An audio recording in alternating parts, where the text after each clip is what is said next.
happens, but people think that with this result, Fenerbahçe is now out of the title race because they don't believe that Galatasaray will lose points. And some fans were calling on the president to resign, and some people also criticize you. There are criticisms about you. So how do you see the chance of Fenerbahçe to be champion after this result? I wouldn't like to go in that direction. I wouldn't like to analyze the championship as a whole and the chances of being a champion or no, because maybe the chances that we have now to be champions are the same chances that we had in August or September or October. Maybe the chances are exactly the same. And I don't want to speak about the championship as a whole, because if I do, it looks that I'm running away from the two-day match, and I don't want to run away from the two-day match. We lost 2 points in a match that we should win. We lost 2 points because we made too many mistakes. We can say unlucky because we had Kostic cross to Neziri to finish the game for 2, because we had the Skriniar hitting the post to finish the game for 3.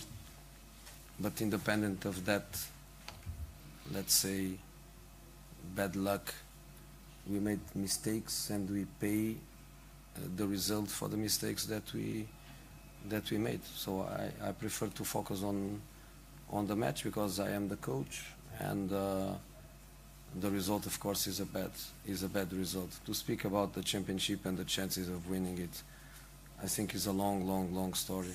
It's a long story, and I prefer not to speak now.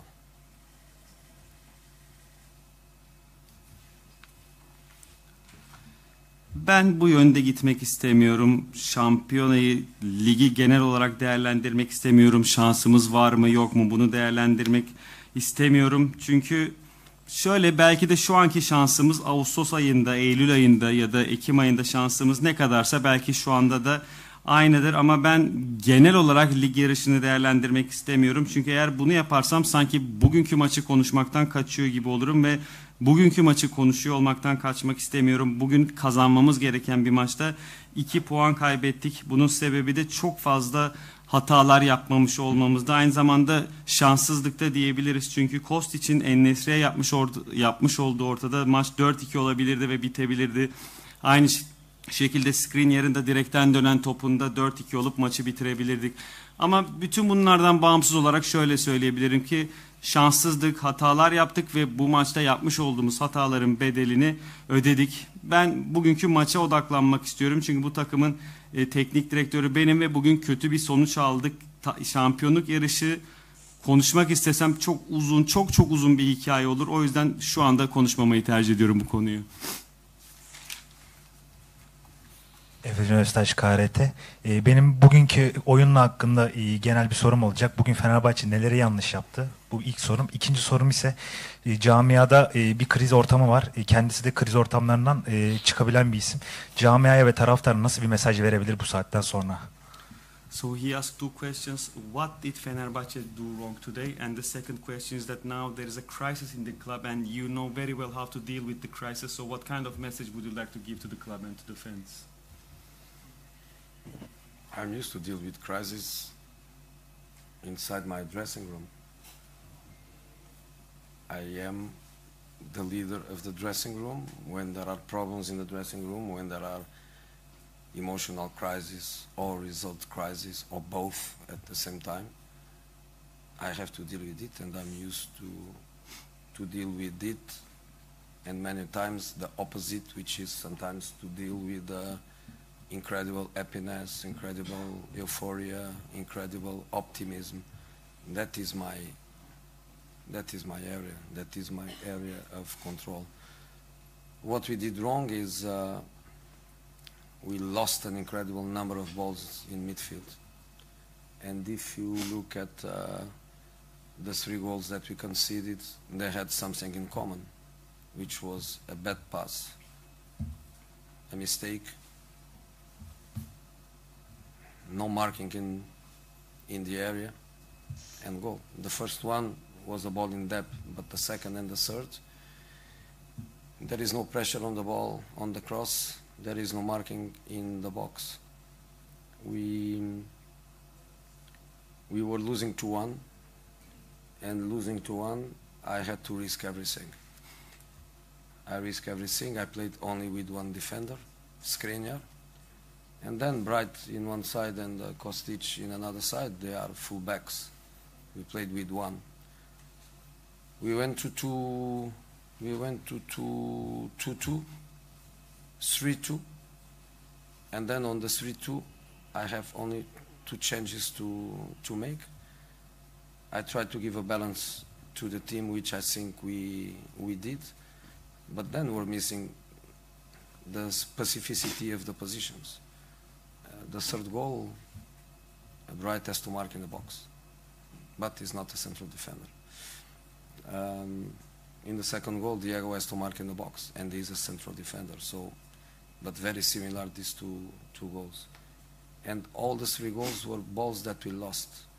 The second goal, Zimanski lost the ball in the corner. We couldn't stop the counter-attack. The first goal was a bad pass into midfield, ball lost, counter-attack. And this one, the last one, again was the same, ball lost, no pressure on the cross. So we made lots of defensive mistakes. We scored 3 goals. We could score more. We had Skriniar in the post. We had Najiri. I didn't know if he touched the ball, if the defender touched the ball, but is almost an open goal. So we create a lot of offensive. In spite, we play against a very organized team with a very defensive and compact block. But then, the moment we lost the ball, we could always feel fragility in the team. Even winning 3-2, we couldn't stop that goal. So for me, the performance was a performance with ups and downs, and we paid for the downs because we made mistakes.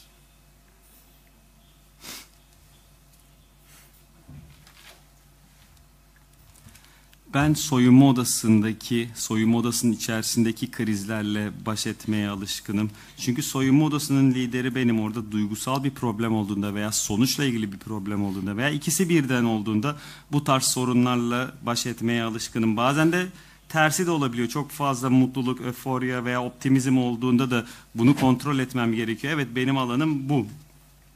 Bugün ne hatalar yaptık? Bugün çok fazla top kaybı yaptık orta sahada. 3 golde aynı şekilde oldu. 3 golün de ortak noktası aynıydı. Ya yaptığımız bir kötü pas, ya bir pas hatası veya ceza sahası içinde markaj yapmamak. 2 ve 3. golde aynı şey oldu. Rakibin yapmış olduğu ortaya baskı yapmadık. Ceza sahası içerisinde markaj yapmadık. 2-1 geriye düştük. 2-1 geriye düştükten sonra çok fazla risk almam gerekti. Sadece bir merkez stoperle oynadım. O da Skriniar'dı. İki yanında Bright ve Kostic oynuyordu ki onların normalde oynadıkları pozisyon değil bu. Daha sonra 2-2'yi bulduk. Sonrasında 3-2'yi bulduk.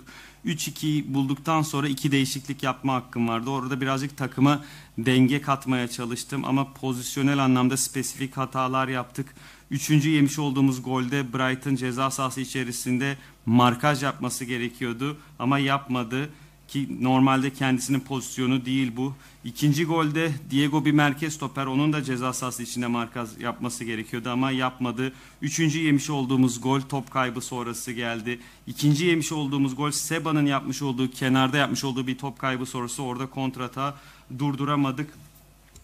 Ve bu şekilde goller yedik. Çok basit, çok yapmamamız gereken hatalar yaptık bugün. Yapmamamız gereken top kayıpları yaptık. Ve aslında ofansif olarak iyiydik çünkü 3 tane gol attık ve daha fazla da atabilirdik. Skriniar'ın direkten dönen topu vardı. En-Nesyri'nin bir tane pozisyonu vardı. Orada topa tam olarak değdi mi değmedi mi bilmiyorum. Ama boş kale diye değerlendirebileceğimiz bir pozisyondu. Çok fazla pozisyon ürettik ki oynadığımız takımda çok organize, defansif anlamda iyi performans sergileyen bir takımdı. Ama takımın yapmış olduğu top kayıplarında takımdaki o kırılganlığı görebiliyordunuz ki 3-2 iken bile bu görüldü. Çünkü rakibin atmış olduğu 3. golü durduramadık. Dolayısıyla inişler ve çıkışlar olan bir performans sergiledik bugün.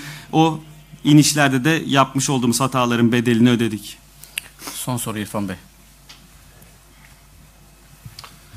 Bir futbol takımında hani işler kötü giderse aslında ilk bakılacak yer teknik direktördür. Bu başarısızlıkta kendisini nerede görüyor? Bir değerlendirme yapacak mı kendisi? Yani çünkü taraftarın da camianın da oynanan futbol nedeniyle teknik heyete de çok büyük bir tepkisi var.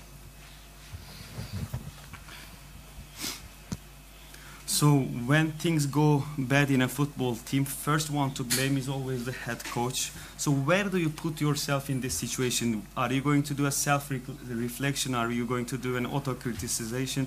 Because the club is in a situation where also a lot of reactions are going against the technical stuff as well. So where do you put yourself, and are you going to do self-reflection about it? I do it every day. I do self-reflection every day. I analyze myself every day. I try to be better every day. I dedicate myself every day to my job. Doesn't matter if I win, doesn't matter if I lose.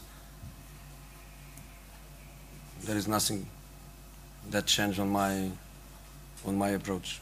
Probably in this culture is a culture of ups and downs, is a culture of black and white, is a culture when you win 4 or 5 matches in a row. The best club, the best players.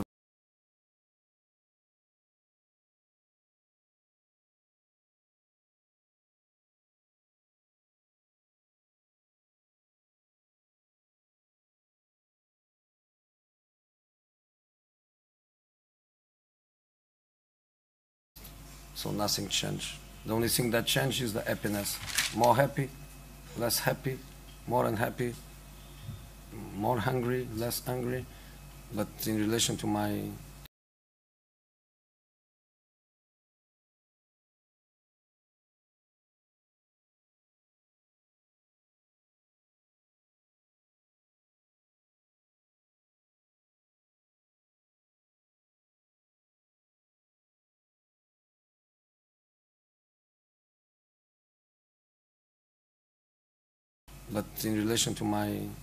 approach and to Üst üste kazandığınız zaman en iyi takım, en iyi oyuncular, en iyi teknik direktör oluyorsunuz ama işler kötü gittiğinde en kötü teknik direktör, en kötü oyuncular oluyorsunuz. Buranın kültürü bu ama benim kültürüm bu değil. Ben daha çok dengeli biriyim. Tabii ki sonuçtan dolayı çok üzgünüm ve sorumluluk da hissediyorum ama ben belirtmiş olduğum gibi dengeli biriyim. Tıpkı işler iyi gittiği zaman da olduğum gibi.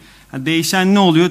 Daha mutlu veya daha mutsuz oluyorum sonuçlara göre veya daha mutsuz oluyorum veya sinirli oluyorum ama bununla ilgili yaklaşımımla ilgili hiçbir şey değişmiyor. İyi akşamlar. Thank you.